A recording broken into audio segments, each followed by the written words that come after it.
There we go. Hey, Dan. Perfect. Hey, how are you today?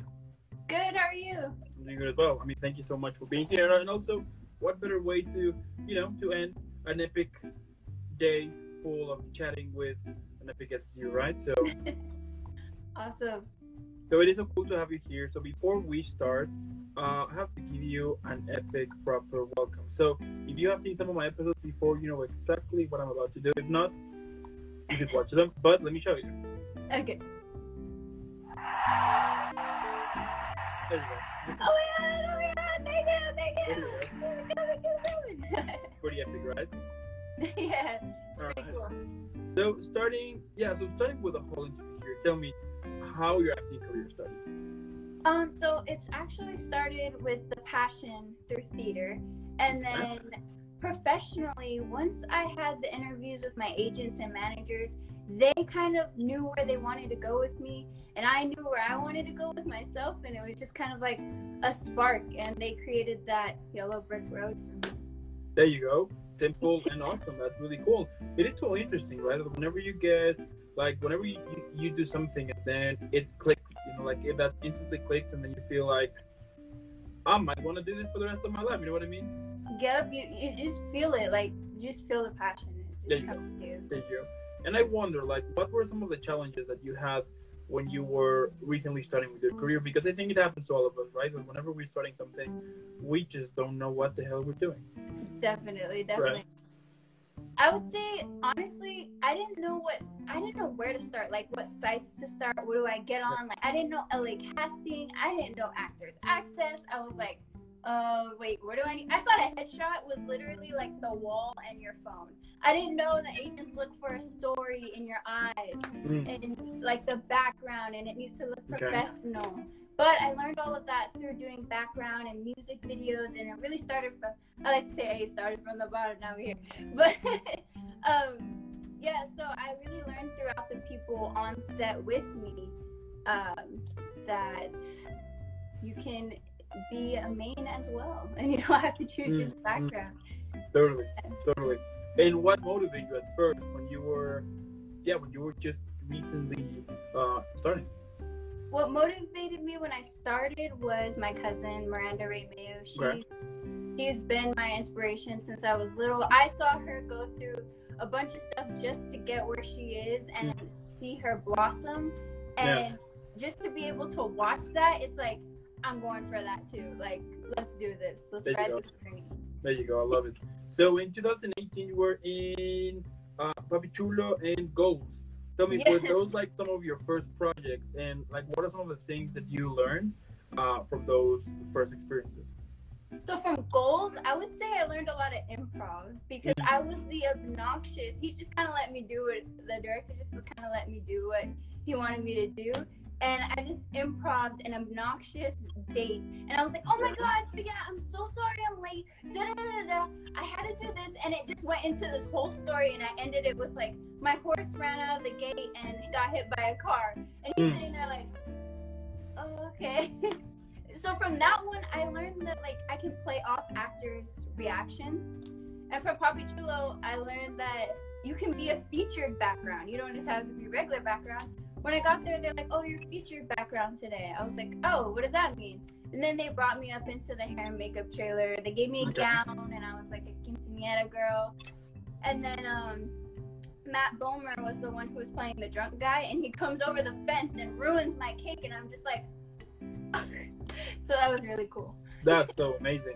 So then you were in Law and Order Special Victims Unit. I mean, that's badass. But tell me, what are some of the things that you usually do to prepare a character? I mean, I understand, of course, that it depends role and everything. But what usually sets you into this? Yeah, sets your mind to be okay, I'm gonna start building it. So I first start with, I always coach with Valerie Ortiz. She's my coach. So we always, whenever we get a character, boom, we go straight into that.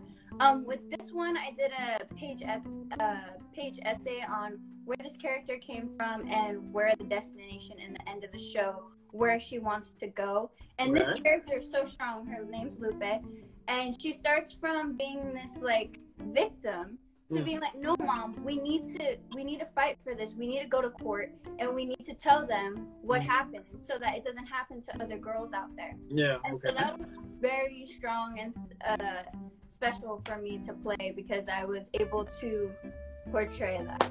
Totally. In what aspect would you say that is important for character creation? So aspects, I feel like aspects differ. So there's some characters that you need to dive deeper into it and feel like, where did this person come from again? And then I feel like there's some characters that they're already developed that you just gotta add your own little taste to it. And some of those characters I feel like I get a lot because I kind of just throw my own zing into it. Okay. But yeah, I feel like aspects differ depending on the character. Okay. And what would you say that makes a relatable character? A relatable character, I would say, if there's something that I can find in that character to connect to and I can portray that to the audience, then the audience is going to connect to that character. Okay. As well. Yeah. Fair enough. Now, and so tell me, like, what are some of the things that you usually do before going on set? I mean, do you have, like, let's say, like, a specific ritual or, like, what do you usually do before going on set, basically? I would say my ritual, it's kind of funny, you're gonna laugh, but I blast music in my trailer and I turn up. That's literally what I do. I blast music in my AirPods or my trailer and I just turn up. If it's inspirational, sometimes I'll play This Is Me from The Greatest Showman.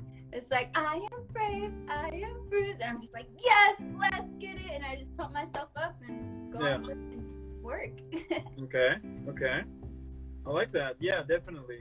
I mean, it is, yeah, I can understand that. Now, so then you were in Manifest, in the crossover. Tell me about your experiences in those projects. Yeah, well, Manifest is something else. Leanna and Brown created the whole story plot, and I can't say much about it. Okay, don't say, yeah. Like, it is crazy, and like whenever I hear Manifest, like my eyes go wide because it's like this is something different. Like this is something that went off the rails and never came back. There you go. Like, there you go. It's gonna be so cool. I was my first. I was the lead's daughter, so it was my first like actual main part, and it was horror, so it was so fun to film. And, so cool. Yeah. That is so. And like in general, what do you like the most about acting? What do I like the most about acting? I would say just being on set and being able to see how production is ran and how many, like, Manifest really taught me that it takes a village to be able to run production. And so I love being on set and watching each department, each person work to create something so special. Totally. I mean, it's a whole other thing. I mean, for some people that might think that you just, put the camera and start rolling. I mean, it's like a lot of things. I mean, and I didn't know about them until I started with this, with my show here, that you just realize like Jesus, it's not. It's as you said. I mean, it's a whole village. Like, wait a second, that prop has to be over there. That's continuity. Wait, your hair has to be back like this because it was back like that in the other scene. Yeah. Yep. And tell me, like what usually motivates you? I mean, because we all have those days, right, in which we just don't want to do the thing that we love the most. We just feel that maybe it's not the way that should be. Maybe maybe it's not gonna cut it. So what usually sets you off from all of those toxic thoughts and to be like, I'm gonna continue my path here? So honestly, just the scripts that I get, the writing, and I've already created so many amazing relationships with cast and crew already that just makes me want to create more. And I'm just like, yes, where's the next project so I can create a new cast family? And keep that cast family past production. So when I'm done with production, I have new friends, and we just have special bonds in each one of us. I love it. And if you could describe your career at the moment on a movie, TV show, a book, or even a video game, why not? What would be the title of it? It would be hold on. Get ready. Let's go. Okay, and would it be a movie, TV show? What would it be? It'd be a movie.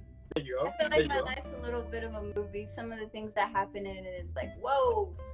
Okay, moving on. All right, fair enough. Now, if you could tell me, what can we expect from you in the future? Oh my gosh. Well, next year I'm excited to say that all of my work finally comes out. Yay! There you go. And in the summer we have an adventure movie coming out, and it was really an adventure to shoot, and I hope it's an adventure watching it as well, because it was so fun, from the running, the jumping, the swinging. There was a lot going on, but it was super fun. I have a pilot coming out, the crossover, so that's really exciting because the cast and crew there, we bonded a lot. Yeah. And that's really special. And that was Disney, and we made Kwame Alexander's book literally come to life, and it was crazy and super much fun. And then the last thing is, during Christmas time, we have a holiday rom-com coming out. That's so cool. Yeah. Yeah, so there's a casting crew that will truly give you their heart, like, at the end of the year next year. There you go. I mean, it was so special. I mean, Deja, what can I say? I mean, you are definitely on the right path here. That is so cool. Thank you. That is so cool. And I'm super sure that all the hard work you're putting on, eventually in the future or super soon, it's gonna definitely. I mean, you're definitely gonna. I mean, it's gonna be amazing, basically. You know what I mean? Yeah. Thank you so much. That means a lot, honestly, coming from you. I saw your show and I was like, oh my gosh, I love how he promotes it and how he just stays on the grind. You stay on that grind. You stay. Yeah. I'm like, okay, Dan. Yeah. Go off. Yeah. I mean, it's so interesting because. So I used to have this typical office job. It was well paid, you know, but I just, like, during the last 2 years I worked there, I just didn't like it anymore. You know, I was unhappy. There were a lot of things there that I didn't appreciate. And then COVID hit. The pressure was even worse because a lot of people, you know, since we were working at home, the pressure was there all the time. They were texting you, calling you, and like pressure. And I basically I was just fed up. And then well, since I wasn't friends of my supervisor, basically what ended up happening is that they fired me. But at first I was very pissed, and but like one of the things here is that when that happened, then I got like this idea, like, you know what, I'm just gonna start like my own thing now and stop getting all of this negative vibe that I had and just make my own thing. And what better way to get inspired and to get ideas of how to start either a business or start a career or start whatever you want to do with people who is actually doing it, you know? And I do believe that actors, at the end of the day, I mean, they're basically kind of the living proof, and also musicians, and I mean, all of the creator and talented people. I do believe that what they do, it takes a lot of courage, and if by somehow people who listen to this, they can get inspired, that's fine by me. So yes, and that's what I love about it, is just like the inspiration that your show brings is amazing. Thank you. I do appreciate that a lot too. I do appreciate that a lot, and I still have a long way to go. I mean, I'm not. We all do. Look, we all do. We're still at the bottom. We're only going up. We're only going up. Totally. I mean, I'm not gonna stop until I have 1 million episodes. So we'll see. Yes. Keep going. Right. But I mean, at the end of the day, keep rocking, keep doing what you do. Also, I want to thank those who are watching this right now. I mean, and if you're watching this later on YouTube or listening to this later on Spotify or Apple Music, make sure that you're following Deja on all social media. Normally, what I would say is for you to put pause and then leave a like, subscribe, follow, super great, helps me a lot. Then go eat a cookie or two, maybe the whole box, and then blame it to your pet or brother, whatever who's near you, and then go follow Deja. Leave 1 million likes. I mean, let's make sure everybody knows about all of the hard work she's doing, and let's support her, because the fact that we can get talented people who inspire us, we need to make sure they continue doing what they do. So keep rocking. And before I send you off, I need to send you off properly in an epic way. So. Yeah. Thank you. Keep rocking, and I'll see you in the next one. Thank you. Bye, Dan. Have a good day. bye.